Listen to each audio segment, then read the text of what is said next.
Ser podcast. Jesús Callejo, un año más, hay que decir. Bienvenido de nuevo a Ser Historia. ¿Qué tal, Nacho Ares? Pues es verdad, un año más después de escuchar las 12 campanadas de la Puerta del Sol, claro que sí. Claro, y donde mira la hora un leonés, la miran dos o tres. Habría que decir, ¿no? Fran. Muy bien, como buen leonés que eres, ahí está. Cada vez que hay un leonés en algún sitio, hay dos o tres. Y en este caso, si hablamos de Madrid, de la Puerta del Sol, tiene que haber un reloj hecho por un leonés, en este caso de Iruela, que era de la diócesis de Astorga, dentro de la que es la comarca de la Cabrera, y un leonés que, curioso, ¿no? Tiene una biografía muy llamativa, porque de un pastor, prácticamente analfabeto, en fin, que su destino era el que era, al final se convierte en uno de los mejores relojeros del mundo, ni más ni menos. Y toda esa peripecia pues se debe pues, a la pericia, a la tenacidad y, por supuesto, a la inteligencia natural que tenía José Rodríguez Losada, que es nuestro protagonista. Sí, él nació en Iruela el 19 de marzo de 1801 y falleció en Londres en 1870, ¿no? Para que veamos ese aspecto tan universal e internacional que tenía este leonés. Él tenía una relojería en la calle Regent Street, ahí cerca de Piccadilly, y bueno, su vínculo con España, a pesar de ese exilio, siempre fue muy, muy grande, ¿no? Y producto de ello es el regalo que hizo a la ciudad de Madrid de ese reloj de la Puerta del Sol que hoy, pues casi 150 años después, podríamos decir, sigue dando las horas con una exactitud y una precisión increíbles. Claro, es un reloj Losada. Total. Y decir reloj Losada es como decir una puntualidad suiza. Es decir, era el mejor reloj que tú podías conseguir en aquella época. Hay un dato ahí, Nacho, que te tengo que corregir, porque el nacimiento no es en 1861, que es un poco, perdón, en 1801, que es la fecha que da Wikipedia, sino que es en 1797, porque ha habido biógrafos que se han acercado un poco a su figura y al final han conseguido la partida de nacimiento y sería de 1797, por lo tanto, vivió 73 años. Que yo lo estaba mirando aquí en una... No es en la Wikipedia, pero claro, unos se van copiando a otros al final. Claro. Yo lo miré en su momento en una página de relojerías. Sí, pero es un dato que se viene repitiendo, ya te digo. Pero con las últimas biografías que se han hecho de él, parece que hay que retrasar un poco su nacimiento. Y bueno, pues para ser riguroso sería ese 1797, lo cual le damos unos cuantos años más de vida.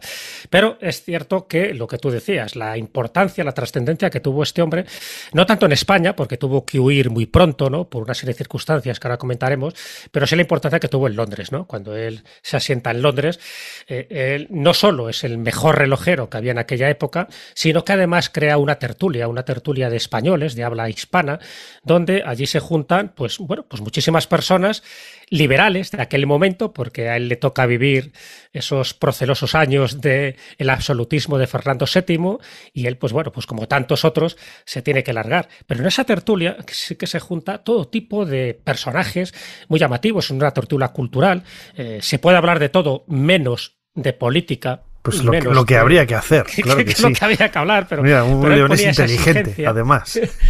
Y claro, una tertulia donde estaba pues desde el general carlista Cabrera hasta el general Prim, pero es que también estaba José Zorrilla. José Zorrilla, muchos de los datos que sabemos de José Rodríguez Losada es gracias a él, ¿sabes? Que José Zorrilla al final de su vida escribió un libro que son sus memorias, ¿no? Las memorias del tiempo viejo, y hace mención, como no, a Losada, y le describe de una forma muy llamativa, porque le describe como un hombre alto, enjuto, cejijunto, brusco en sus modales, pero con un corazón de oro. Y le ayudó muchísimo, además, a José Zorrilla le ayudó porque, llegó a Londres prácticamente con una mano delante y otra mano detrás, que es lo que tenían los poetas y los escritores de aquella época. No se ganaba mucho la vida, y fíjate que Zorrilla escribió lo que escribió, ¿no? Desde el Don Juan Tenorio hasta multitud de poemas. Aún así, el tío las pasó canutas y Rodríguez Losada le ayudó muchísimo. Y aquí viene una de las peculiaridades, porque el padre de José Zorrilla, el padre, fue un poco el comisario jefe de la policía de Fernando VII. Fue el que le persigue, precisamente. Y José Rodríguez Losada, que lo lógico hubiera sido decir, tu padre me ha amargado la vida y me ha obligado a huir, ¿no? A emigrar a Londres. Primero estuvo en Francia. lo lógico es que a su hijo le tuviera una cierta inquina, pero se dio cuenta que una cosa era el padre que era José Zorrilla Caballero, y otra cosa el hijo Zorrilla. Entonces al hijo le ayudó, de hecho se hicieron grandes amigos y tuvo pues todo tipo de detalles con él, ¿no? Entonces, bueno, eso indica un poco el carácter, la personalidad y la generosidad que tenía José Rodríguez Losada. Y para que, era mira, un buen relojero, para que digan un poco la rivalidad ayudó entre Valladolid y León, que nosotros llevamos a las dos ciudades en nuestro corazón, especialmente León porque hemos nacido allí, pero Valladolid también porque hemos estudiado. Y fíjate, un leonés y un vallisoletano inteligentes que se llevaban de la mano y trabajaron juntos, compartieron juntos pues momentos brillantes de su vida, claro que sí. Muy bien traído, Nacho. Es verdad. No, porque en esa tertulia, ten en cuenta que, claro, es una tertulia de exiliados. Es una tertulia donde tuvieron que marcharse de España, pues, no porque quisieran, no porque estaban haciendo turismo. Entonces, bueno, pues que Losada, ¿no?, les acogiera en su centro. Bueno, pues él se cambió de domicilio varias veces, ¿no? Pero bueno, al final sí que se asentó, pues imagino que tú habrás estado por allí, porque Londres es una de tus ciudades favoritas.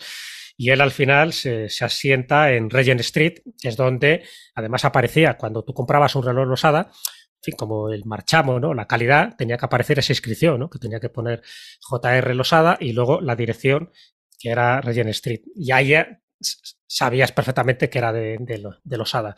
Y bueno, y eso hizo que tener un reloj en aquella época de Losada era fabuloso. Luego te comentaré en cuántos sitios, además de la Puerta del Sol, tienen ese reloj. Pero sí que llegó a ser todo un referente de aquella época, un referente muy conocido, como suele pasar, Nacho, muy conocido más fuera de España que dentro de España. Bueno, pues vamos a hacerle más popular, más conocido a este leonés universal, tan afín a estas fechas del 1 de enero por las campanadas del reloj de la Puerta del Sol. A ver, Jesús, ¿cuál es la fecha que nos propones en este cronovisor? Que bien es cierto, no los engranajes no los hizo José Rodríguez Losada, pero funcionan bastante bien. Seguramente que hemos copiado algunas cosas de su maquinaria. ¿Cuál es la fecha que nos propones? La fecha es el 19 de noviembre de 1866.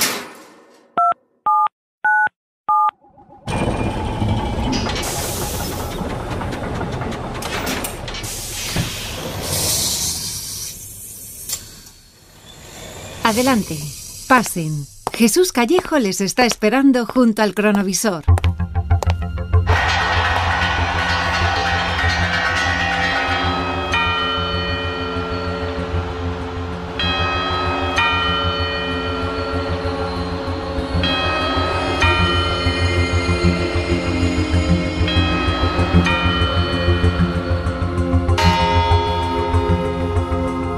Bueno, Jesús, este carillón, estas campanadas son muy conocidas.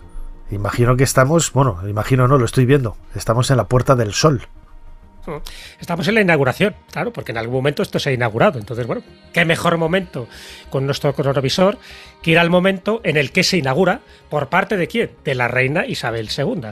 Es verdad que Losada no está presente, porque en fin, él todavía sigue en Londres, pero es un regalo que él le hizo. Él estuvo en España en 3 ocasiones. Bueno, pues una de las que estuvo, que fue en 1860, pues él se alojó en una de las pensiones cercanas que daba a la Puerta del Sol.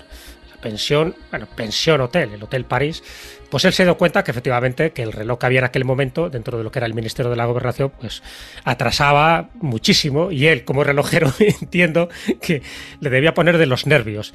Porque claro, vamos a hacer una pequeña... Estamos en el momento de la inauguración, ¿de acuerdo? ¿Por qué se inaugura el 19 de noviembre de 1866 por parte de la reina Isabel II? Porque fue el día que se cumplían 33 años de la primera proclamación como reina. Entonces, bueno, pues era una fecha pues bastante simbólica. ¿Qué era esta fecha? No el día del cumpleaños, como también se dice erróneamente, ¿no? Dice, no, se hizo el día del cumpleaños. No, el 19 de noviembre no nació Isabel II. Y de hecho, en la campana principal que tiene el reloj de la Puerta del Sol aparece una dedicatoria, y esa dedicatoria, como no, está en la reina Isabel II para que quedara constancia, ¿no?, de ese momento. Bueno, pues si hacemos un poco una retrospectiva, ¿qué ocurría? O sea, los madrileños, ¿por qué se regían en aquel momento, antes de que estuviera el reloj de Losada? Bueno, pues durante muchísimo tiempo, en lo que actualmente es la Puerta del Sol, estuvo la iglesia del Buen Suceso, ¿vale? Esta iglesia del Buen Suceso tenía un reloj. Un reloj que también... Por llamarlo de alguna forma, también. Sí. Reloj, sí. bueno, reloj. Vamos a llamarle reloj. Y mejor o peor, daba las horas, la gente se guiaba, ten en cuenta que por aquella época tampoco todo el mundo tenía un reloj de bolsillo, o sea, que en fin, tenías que basar en este tipo de cosas. Pero esa iglesia es derribada en 1854 y se quedan sin reloj. Pero bueno, lo que hacen es que dentro de ese edificio, que antiguamente era el Ministerio de la Gobernación, pues colocaron otro reloj. Pero ese reloj también se retrasaba las horas, que es el reloj que ve José Rodríguez Losada. Bueno, pues fíjate cómo sería este reloj que tenía 3 esferas y en cada esfera daba una hora distinta. Bueno, claro, pues, la de Tokio, la de Madrid y la de Londres, seguro, muy avanzados. Con 5 minutos de retraso, otra con media hora y otra a saber. Bueno, pues los madrileños, que eran tan guasones, hicieron una coplilla en aquella época y la coplilla dice lo siguiente: este reloj tan fatal que hay en la Puerta del Sol dijo a un turco un español, porque anda siempre mal. Y el turco con desparpajo contestó cual perro viejo: este reloj es el espejo del gobierno que hay debajo. Porque claro, te puedes imaginar que la política en aquella época también tenía sus críticas como ahora. Igual que ahora, sí, sí. Aunque ahora va el reloj de la Puerta del Sol va clavado. Todo va clavado, todo pero a partir sí. de 1866, a partir sí, de que sí, se coloca sí, este reloj. Sí. Y hay que bueno, ver un poco también la generosidad, ¿no?, de José Rodríguez Losada, que a pesar de esos desencuentros que tuvo con el gobierno, con España, etcétera, él siempre llevó España muy, muy cerca, ¿no?, del corazón, y tuvo la generosidad, como digo, de regalar ese reloj que, pues claro, que era él también trabajó en Londres en el mecanismo, ¿no?, del reloj del Big Ben, por ejemplo, que es suyo, que es otro de los iconos también de los relojes del mundo, y se lo regaló a España, a Madrid, a la ciudad de Madrid.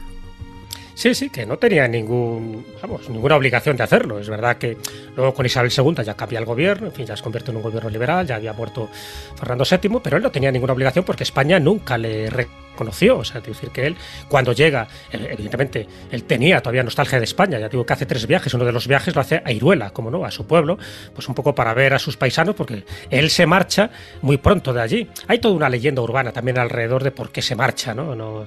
Es una leyenda que desde mi punto de vista no tiene ningún sentido, pero bueno, esto pasa como con las geografías de los santos, ¿no? Se van añadiendo una serie de detalles. Lo que se dice es que este niño, cuando era niño, José Rodríguez Losada, pues él era pastor, que es lo que hacía su familia, ¿no? Y entonces había una serie de vacas, de terneras, que él tenía que custodiar, y una de esas vacas, cuando estaba en las faldas del Monte Teleno, pues se descuida y se pierde una de esas vacas. Entonces, bueno, el padre que monta en cólera le dice que o encuentra la vaca o que le va a moler a palos, dice la leyenda. Entonces, esa es la razón que él esgrime para largarse de casa, lo cual me parece un poco chabacano, ¿no? En fin, por miedo a las represalias paternas, que se largue de casa. Y a partir de ahí, pues es cuando él empieza una especie de peregrinaje, se va a distintos lugares de España, luego va a Francia, y de Francia, que está unos 2 o 3 años, se va en un barco hasta Londres. Vale, esa es la razón que se esgrime para el que se fuera de España en aquel momento. Tuvo que haber algo más sólido, ¿no? De más enjundia que no haber perdido una vaca o una ternera. Pero bueno, el hecho es que eso es lo que le sirvió para que fuera a Londres, y en Londres efectivamente empieza su nueva etapa. España queda absolutamente devastada tras la guerra de la independencia, no solamente por el paso de los franceses en las batallas, sino que también nuestros aliados ingleses se encargaron de ir destruyendo todo lo que podían. Las reales fábricas españolas y otra industria incipiente española las destrozaban los ingleses para que no pudieran competir luego con la industria británica. El caso es que Fernando VII llega a España con el sobrenombre del Deseado. Fue el monarca más popular del siglo XIX, pero lo que hace obviamente es volver a restablecer el absolutismo, y toda aquella esperanza de las Cortes de Cádiz se quedó en nada. Bueno, de hecho, el padre de Fernando VII, Carlos IV, era un magnífico relojero aficionado. Él, gobernar no le interesaba. La caza era muy manita, arreglar mecanismos en el Palacio Real de Oriente y sobre todo relojes, eso sí le gustaba. España tenía grandes científicos, sobre todo nuestros marinos que hacían la América, pero el ambiente del absolutismo no ayudaba para nada al desarrollo de la ciencia y sobre todo a una incipiente revolución industrial en España, como sí sucedía en Inglaterra, en Gran Bretaña. España fue el sueño de lo que pudo haber sido y no fue, con la revolución liberal, lo primero con las Cortes de Cádiz y luego con el trienio constitucional. Sin embargo, termina el trienio que fue el sueño de la nación, que podía haber sido con la monarquía constitucional. Fernando VII restablece el absolutismo y los últimos 10 años de su reinado, la década ominosa, van a ser un lastre para España, que no va a subirse al tren de la modernidad como otros países europeos sí lo hicieron ya. Fue la época de lo que pudo haber sido y no fue. Primero fue Francia, donde se exiliaron los afrancesados, los primeros liberales, pero pronto va a ser Inglaterra, el país de acogida de los liberales españoles, donde se van a, empapar del pragmatismo de la política inglesa. Cuando retornen a España serán las cabezas pensantes bien amuebladas que dirigirán la política española. Losada había sido un liberal, había luchado en el trienio liberal como oficial, se ve obligado a exiliarse a Londres porque es que el comisario de policía de Madrid, el superintendente de policía, lo iba a encarcelar, a meter en la cárcel. Huye a Inglaterra con 30 y poco años, sin un céntimo, sin saber una palabra de inglés, y en muy poco tiempo se convierte en el relojero más famoso de Inglaterra y de Europa. Como tú muy bien dices, Nacho, le encarga el gobierno inglés que arregle el Big Ben, porque el relojero que construyó el Big Ben, John Dent, había muerto y no funcionaba bien. No encontraron a ningún relojero británico capaz de arreglar el Big Ben, y echaron mano de Losada y él lo arregló. Y luego efectivamente él tiene la genialidad de exiliado, como estaba en un viaje a España en 1860, un viaje profesional a Madrid, tiene la generosidad de devolverle al país que no lo quiso, del que tuvo que huir, el reloj más moderno del mundo, el reloj de la Puerta del Sol, y además lo regaló al pueblo de Madrid.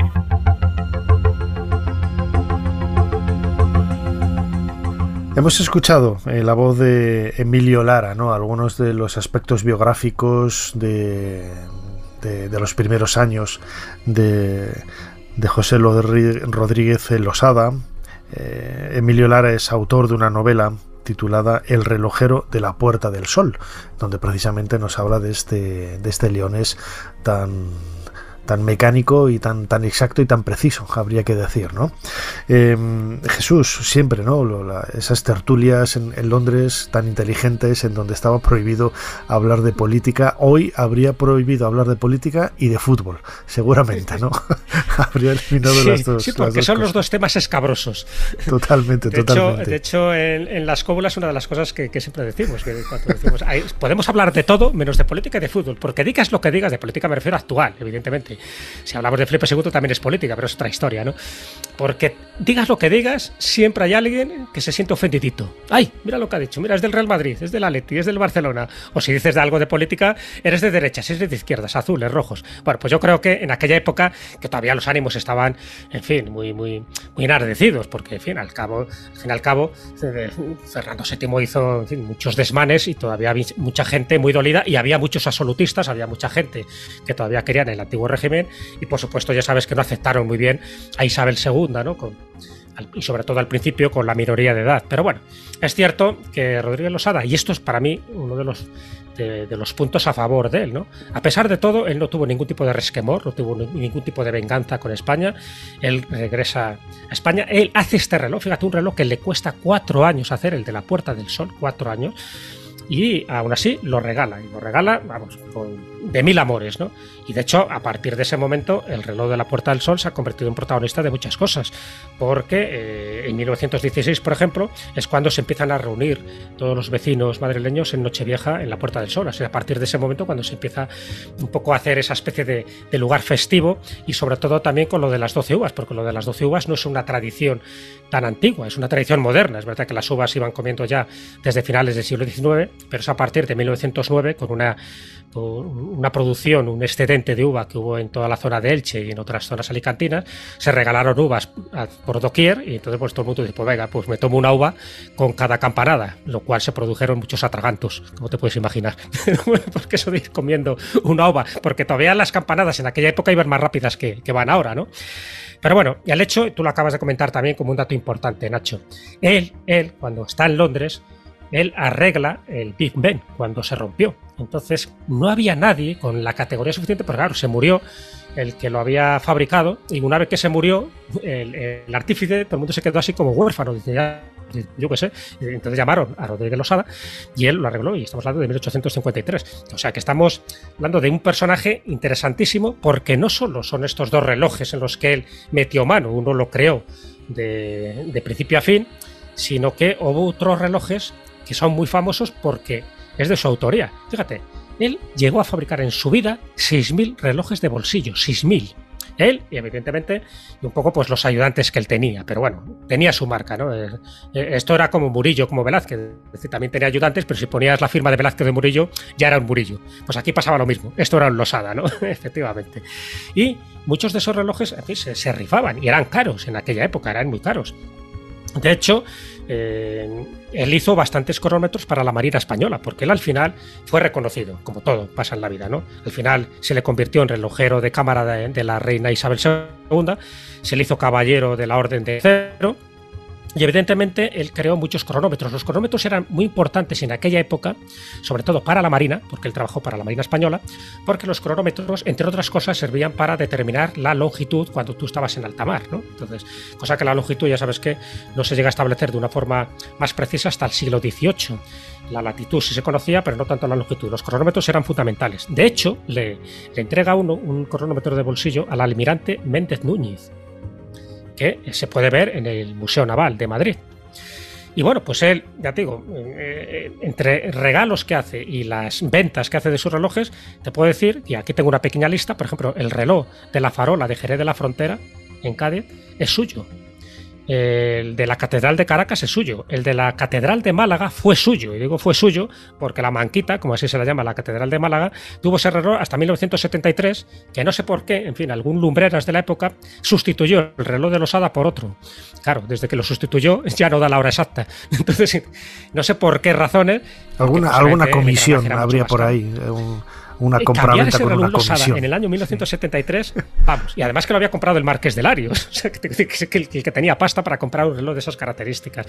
El del Ayuntamiento de Morón de la Frontera, en Sevilla, también es un Losada, pero es un Losada ya hecho por sus sobrinos, porque Losada se casa, hay dos versiones, él se casa con la viuda del relojero en la casa donde él servía. Él entra allí de ayudante, él entra pues de todo, ¿no? Un poco de mozo de limpieza, pero él, como tenía una inteligencia natural, Losada, se va encargando de recoger las piezas que van sobrando, y él va haciendo en sus ratos libres estos relojes, ¿no? Y entonces, claro, al final el propio maestro relojero de aquella época se queda asombrado como diciendo, este niño es tremendo, ¿no? Y por eso va heredando su negocio. Y no solo hereda el negocio, sino que la leyenda dice que la viuda se casa con él, una viuda que tenía 10 años más que él, y se casaría con Rodríguez Losada. Otros dicen que no, que se casa con la dueña de la pensión donde él se alojaba. Bueno, da igual, el hecho es que desde ese momento él se convierte ya en el dueño y señor de esa relojería en la que él estuvo sirviendo durante bastantes años, y se convierte pues en el artífice mayor del reino. ¿Por qué? Porque sabía los mecanismos, sabía los secretos que se estaban utilizando en aquella época. Fíjate que estamos en el siglo XIX y es una época en donde las máquinas, los relojes, en este caso, empiezan a tener su momento de ebullición. Es decir, no solamente como aparatos, como artefactos para dar la hora, sino también como esos juegos mecánicos para conseguir efectos sorprendentes, autómatas, elementos de magia. Por ejemplo, ahora me viene a la cabeza los increíbles relojes de Robert Houdin, uno de los padres del ilusionismo, de la magia, ¿no? Con esos vericuetos, esos tubos de cristal en el interior que eran capaces de engañar a la vista, ¿no? y dar la sensación de que no había ningún tipo de mecanismo que hiciera mover el reloj. Todo este tipo de ingenios precisamente nacen, pues grosso modo, a mediados del siglo XIX, ¿no? No todos. Es verdad que en el siglo XIX están como los más conocidos, en fin, los más espectaculares, los que están en las plazas de las grandes ciudades europeas, pero este tipo de mecanismos, de relojes, por ejemplo, que tenían autómatas ya incorporados, nos podemos ir a épocas anteriores. De hecho, por ejemplo, en Nuremberg, en el reloj de la plaza de Nuremberg en Alemania, donde también pues, todo el mundo va a celebrar allí las últimas campanadas del año, estamos hablando que el que se encuentra además en la iglesia de las mujeres es uno de los más longevos y se instaló en 1509, ¿no? Y aparece ahí, a las 12 del mediodía hay un desfile de hombrecitos, o sea, junto con el reloj. Entonces, bueno, del siglo XVI ya había cositas. La verdad es que el problema es que no han llegado a nuestros días por muchas razones, a veces porque se consideraban obra del demonio, y entonces este tipo de autómatas, como pasa con el gallo de Estrasburgo, que también nos ha llegado de milagro, ¿no? El gallo de Estrasburgo era un autómata de aquella época y tuvo su polémica porque no se entendía bien cómo un autómata pues podía emitir una serie de sonidos, se podría mover, cacarear y cosas similares, ¿no? Y ese tipo de relojes que eran muy complejos han llegado a nuestros días. El de Praga, por ejemplo, yo conozco el de Praga en la República Checa y también tiene una serie de artificios. Estamos hablando de un reloj que ya lleva 600 años allí. Sabes que es un reloj astronómico, pero que también cuando dan las horas, en este caso pues a cada hora en punto, porque hay relojes de este tipo que solo lo da una vez al día, en este caso cada hora, que es un espectáculo. No veas tú la gente que se junta allí en la plaza de Praga. Pues claro, te salen los 12 apóstoles, te sale un turco, te sale una serie de personajes que representan uno a la avaricia, otro la vanidad, otro la muerte, un esqueleto que va tirando de una cuerda, ¿no? Marcando el desfile. En fin, es muy espectacular. Y esto es anterior al siglo XIX, ya te digo, tiene 600 años este reloj. O el de Múnich, por ejemplo, el carrillón de Múnich, que también tiene autómatas con 43 campanas, con 32 figuras. Y bueno, es verdad que en el siglo XIX sí que se empieza a popularizar, hombre, los dos relojes más famosos serían el de la Puerta del Sol de Madrid y el Big Ben del Palacio de Westminster en Londres, y evidentemente los dos son del siglo XIX, eso está claro, ¿no? Pero ya te digo, no todos, porque ya ese tipo de automatismos ya se venían haciendo a lo largo de la Edad Media, pero muchos han desaparecido. Ahí hay muchas leyendas, ya sabes, muchas asociadas a Roger Bacon, otros a San Alberto Magno, incluso algunos a Silvestre II, el Papa del año 1000, que decían que habían sido creadores de este tipo de autómatas que luego fueron desapareciendo. Es que una cosa es la corrección del tiempo y otra cosa es, por ejemplo, el calendario. O sea, que nosotros podamos medir el tiempo muy bien, no tiene nada que ver con cómo lo dividimos para nuestra vida cotidiana. Por ejemplo, yo puedo dividir el tiempo como en un reloj atómico, incluso de los antiguos, de los de cesio, que te permite tener un error de un segundo cada 30 o 40.000 años. Y esto es medir el tiempo. Y otra cosa es luego adecuarlo a tu vida. Es decir, saber cuándo, por ejemplo, es para ti 3 de enero, o si le quieres llamar de otra manera, como por ejemplo, los revolucionarios franceses que cambiaron los nombres a los meses. Lo que importa de la medición del tiempo es que tenga dos características, que sea precisa y exacta. Y la cuestión, la gran diferencia es que tú tienes un reloj atómico, por ejemplo, de los de hidrógeno, los modelos más avanzados, se pueden equivocar aproximadamente un segundo en más de 300 millones de años, con lo cual hablamos de una exactitud en cuanto a la medición del tiempo total, pero la precisión además sería que siempre sea constante ese error. Y también lo es. En el caso de la desintegración atómica, es un proceso natural que digamos que es matemáticamente exacto. Los relojes normales que llevamos en la pulsera están pues siempre afectados de cuestiones, por ejemplo, si es un oscilador de cuarzo, un reloj de pila, lo que puede ocurrir es que la temperatura le afecte. En un reloj mecánico le puede afectar también, por ejemplo, la diferencia de gravedad. Hablamos de altísimas precisiones, Y eso es lo que ocurre, que al final llevamos un reloj en la pulsera que lo que nos importa es que nos dé los dos datos, ¿no? Por lo menos a largo plazo, que es la hora bien dada y que además si se equivoca medio segundo al día, pues eso sea constante.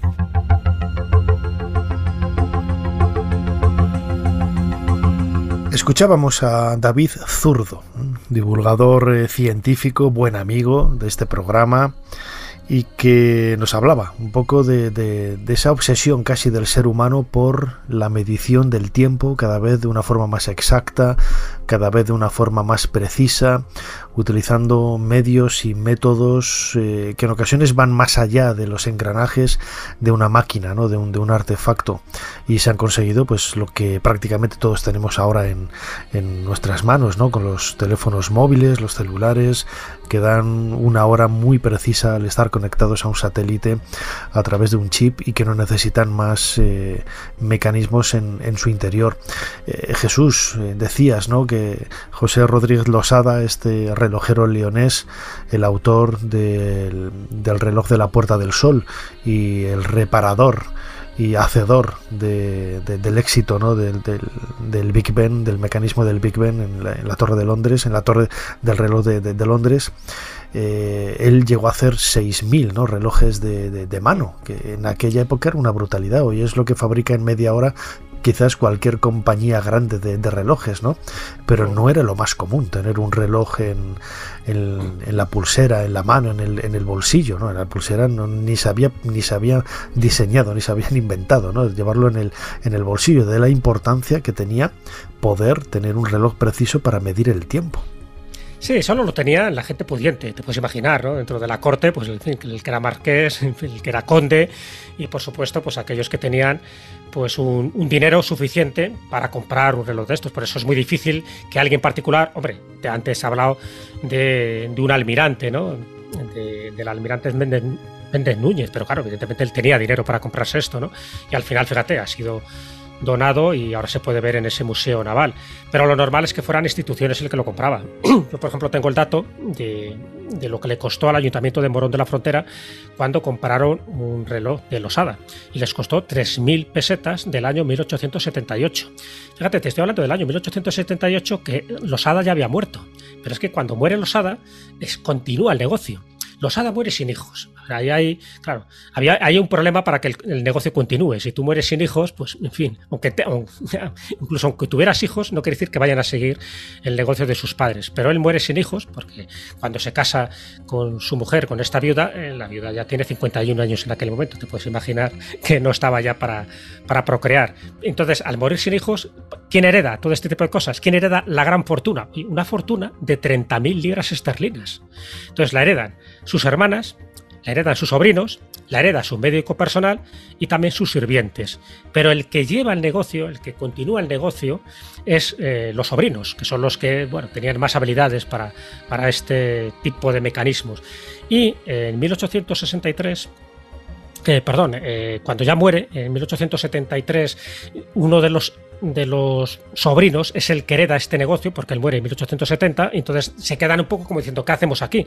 Y continúan fabricando este tipo de relojes. Y el que continúa un poco más la tradición es el sobrino más joven, que es Norberto Rodríguez de Losada, que es el que acabaría siendo el último heredero del patrimonio de Losada. Por eso, ese reloj que te acabo de comentar de Morón de la Frontera, a pesar de que tiene esa inscripción, ¿no?, de J.R. Losada, Regent Street, de 1878, evidentemente no lo tuvo que hacer el padre de estos relojes, que era Rodríguez Losada. Seguro que fue de Norberto Rodríguez Losada, pero eso no le quita ningún mérito, porque te quiero decir que se fue heredando todo el mecanismo. Él, me imagino que conocería también los secretos, pero que cuando muere Norberto, pues a partir de ahí ya se puede decir que la casa Losada ya deja de existir y ya no se hacen más relojes de este tipo. Pero claro, que se hicieran 6.000 de bolsillo, aparte de los grandes que aparecen tanto en Madrid como en la Catedral de Caracas, por ejemplo, o incluso en la Isla de León, ¿no? Dentro de la Bahía de Cádiz también hay otro de los relojes en el municipio de San Fernando. Entonces esos eran ya, pues eso, una especie de encargos muy especiales que costaban un pastón. Pero evidentemente, si tú querías algo de calidad, igual que ahora, si tú quieres un reloj de calidad, normalmente los relojes suizos son los que más precisión tienen. Pues en aquel momento no eran los suizos. De hecho, se comenta una cierta maldad, y es que los suizos copian el mecanismo a Losada para que sus relojes fueran tan buenos. Pero bueno, esto es una especie de maldad que tira un poco para la tierra, ¿no? Como para decir, era tan bueno que hasta le copiaban. O no, quizás, a lo mejor no lo sabemos. No, pues veo que es una especie de leyenda un poco malévola, pues, como diciendo que los relojes suizos, si son tan buenos, es porque también tuvieron un gran maestro que fue Losada. Pero efectivamente, él marcó toda una etapa, y que los sobrinos, ya sabes un poco lo que dice el refrán, ¿no? Cuando Dios no te da hijos, el diablo te da sobrinos. Bueno, pues el sobrino, con mejor o peor fortuna, pues consiguió que parte de esa herencia y parte de ese taller pues lo sacara adelante, pero evidentemente cuando murió Norberto pues se acabó la historia. Muy bien, Jesús Callejo, crononauta. Queríamos dedicar este cronovisor a la figura de Losada, este relojero leonés que ha caracterizado tanto, ¿no?, la historia de este mecanismo desde el siglo XIX hasta nuestros días prácticamente, porque aunque él falleciera en el último tercio del XIX, su legado en ese reloj de la Puerta del Sol y en ese mecanismo también retocado por él del Big Ben en Londres, pues sigue vigente, ¿no? Y es uno de esos de los pilares más importantes de la historia de la relojería en los últimos siglos. Como siempre, Jesús, un nuevo año, una nueva aventura. Seguiremos haciendo aquí muchos más cronovisores. Como siempre, amigo, muchísimas gracias una vez más por habernos ayudado a hacer un poquito más de historia. Nada, siempre a ti. Este cronovisor no tiene el engranaje de los Hada, pero como ves, hemos terminado en punto. Claro que sí. Suscríbete a Ser Historia. Todos los episodios y contenidos adicionales en la app de Cadena Ser y en nuestros canales de Apple Podcast, Spotify, iVoox, Google Podcast y YouTube. Escúchanos en directo en la Ser los domingos a la 1:30 de la madrugada. Cadena Ser. La radio.